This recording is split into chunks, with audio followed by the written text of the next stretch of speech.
सावन का पवित्र मास चल रहा है और इस बार तो डबल सावन है और इसलिए सावन की अवधि भी ज़रा ज़्यादा है और सावन मास पवित्र संकल्प के लिए, पवित्र कार्यों के लिए बहुत ही उत्तम माना जाता है। और आज जब लोकतंत्र के मंदिर में इस सावन के पवित्र मास में मिल रहे हैं तो ये लोकतंत्र का मंदिर ऐसे अनेक पवित्र कार्य करने के लिए इससे बड़ा उत्तम अवसर नहीं हो सकता है। मुझे विश्वास है कि सभी माननीय सांसद मिलकर के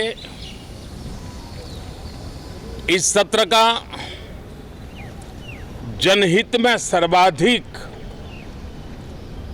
उपयोग करेंगे।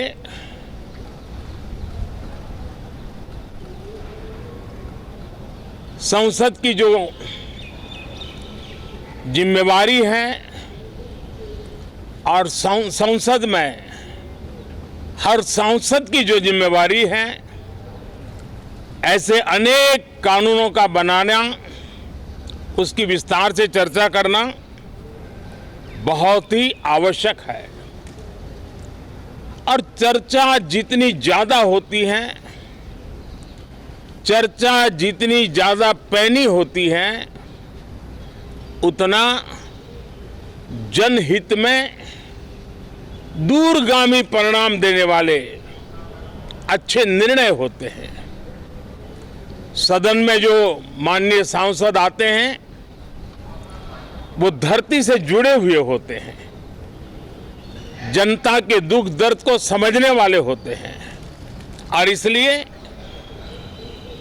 जब चर्चा होती है तो उनकी तरफ से जो विचार आते हैं वो जड़ों से जुड़े हुए विचार आते हैं और इसलिए चर्चा तो समृद्ध होती है, निर्णय भी सशक्त होते हैं, परिणामकारी होते हैं। और इसलिए मैं सभी राजनीतिक दलों को, सभी माननीय सांसदों को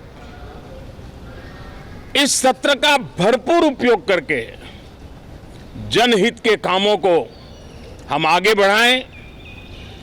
यह सत्र अनेक रूप से महत्व का भी है क्योंकि इस सत्र में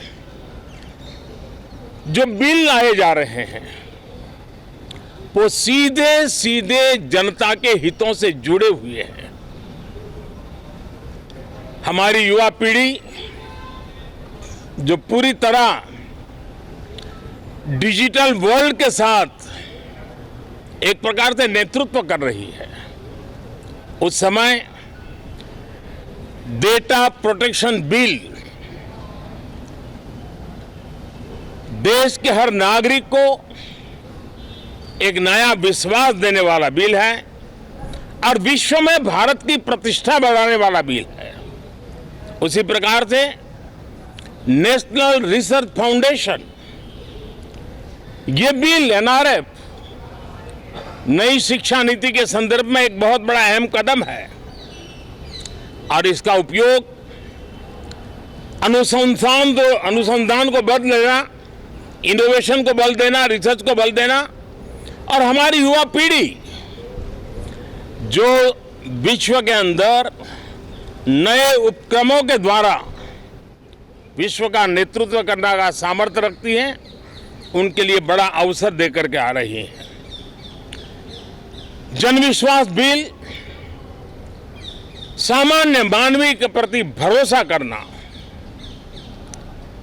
अनेक कानूनों को डिक्रिमिनलाइज करना, इस मुहिम को आगे बढ़ाने वाला ये बिल, उसी प्रकार से जो पुराने कानून है उनको खत्म करने के लिए भी एक बिल में प्रावधान किया जा रहा है। हमारे यहाँ सदियों से एक परंपरा रही है कि जब विवाद हो तो संवाद से सुलझाया जाए। मीडिएशन की परंपरा हमारे देश की बहुत सदियों पुरानी है उसको अब कानूनी आधार देते हुए मीडिएशन बिल लाने की दिशा में इस सत्र का बहुत बड़ा उपयोग है, जो अनेक विवादों से सामान्य मानवीय से लेकर के असामान्य संजोगों को भी मिल बैठ करके सुलझाने का एक मजबूत नींव बनाएगा। इसी प्रकार से डेंटल मिशन को लेकर के एक बिल जो हमारे डेंटल कॉलेजेस के लेकर मेडिकल के छात्रों के लिए एक नई व्यवस्था को आकार देगा। ऐसे अनेक महत्वपूर्ण बिल इस बार इस सत्र में संसद में आ रहे हैं, तब ये जनहित के हैं, ये युवा हित के हैं, ये भारत के उज्जवल भविष्य के लिए हैं। मुझे विश्वास है कि सदन में गंभीरतापूर्वक इन बिलों पर चर्चा करके हम बहुत तेजी से राष्ट्रहित के महत्वपूर्ण कदमों को आगे बढ़ाएंगे।